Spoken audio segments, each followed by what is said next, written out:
Hello guys. Ngayon napakainit naman, no? Grabe ang hindi ng init. At ngayon ang gagawin naman natin ay mag-spray muna ako ng damo. Gamit natin ay herbicide, no?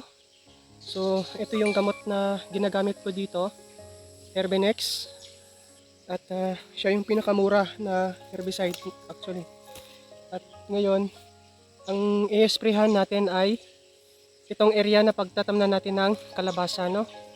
So, madamo na kasi siya guys, matindi na yung kapal ng damo at kailangan natin na malinis, maisprehan. Yung tanim kong kalabasa ay nasa halos tumubo na lahat, ganun na siya katataas. At ilang araw na lang, pwede na natin siyang itanim, no? Grabe ang init. Hindi nang init ngayon. So, pabor din ito kasi kailangan din talaga ng init kasi yung mga area dito guys ay puno na naman ng damo. So, kailangan na naman nating ma-sprayhan, no, ng pandamo para mapanatili natin yung linis ng paligid ng mga pananim. Kasi pag madamo talaga guys, iba din ang epekto sa tanim, nagiging stunt or pansot, no? So, kaya kailangan talaga natin na malinis. Kahapon, ang ginawa ko ay mga replant ako ng mga nabuwal na puno ng lakatan. At yung sa mga nabuwal, kinuha ko yung mga suckers niya. Tapos, siya naman kung mga ipinagtatanim, no? Tapos yung mother plant ay nireplant ko naman, no? Doon mismo din sa pwesto ng napagbuwalan. So doon ko din siya itinanim kasi napakalalaki guys ng puno, parang saban na yung mga pinagtatanim ko. Kung bubuhatin pa sa ibang pwesto malayo, mabigat, no? So yan. So ito yung sprayer na gamit ko dito guys, no?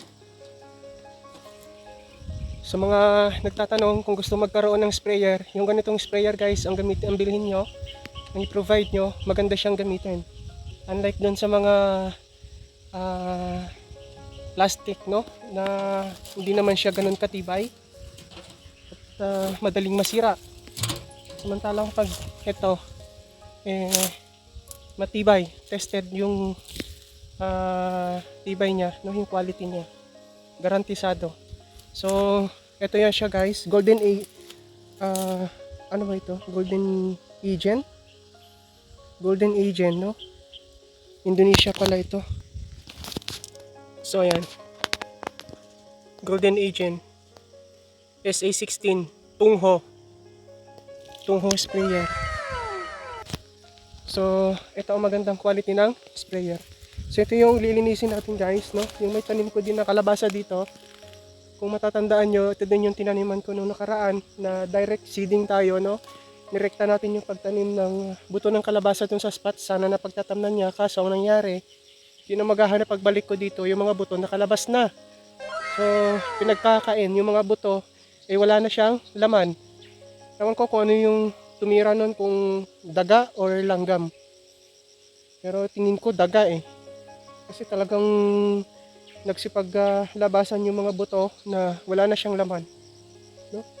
So kaya ang kailangan talaga ay punla muna. So yun nga yung ginawa ko nung kinontent ko din na nagpunla muna tayo sa tray para sigurado na buhay natin siyang i-transplant dito sa mga butas na to, no? So yan. So ang gagawin natin, bago natin i-transplant yon, may mga lupa dito na ayun yung pinagkukunan ko ng organic soil dito, yung ilalim ng kawayanan dito. Sinindihan kasi yon, yung ilalim ng lupa nun guys, maganda yung lupa, parang loam siya. So yan siya natin ipapatong natin dito sa lupa na to. Tapos yun yung pagtatamnan natin ng punla ng kalabasa, no? At makikita natin kapag ito na-sprayhan at tataniman, ayan lawak din kasi nito, sobrang damo na, na-cover na ng kapal na naman na damo. So kailangan ulit nating ma-sprayhan. So, guys. At yun lang muna. Thank you for watching. See you on our future vlogs. Bye!